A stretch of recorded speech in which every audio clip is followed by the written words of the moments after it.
Ice storms can begin high in the atmosphere.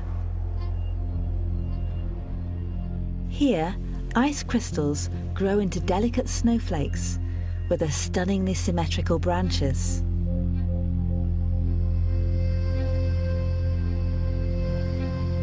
If snowflakes fall into a warmer band of air, they'll melt away into rain.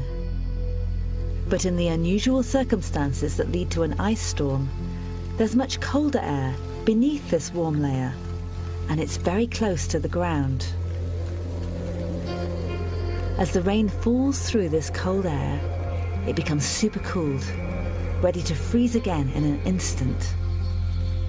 It crystallizes as soon as it touches something, creating layer upon hazardous layer of ice.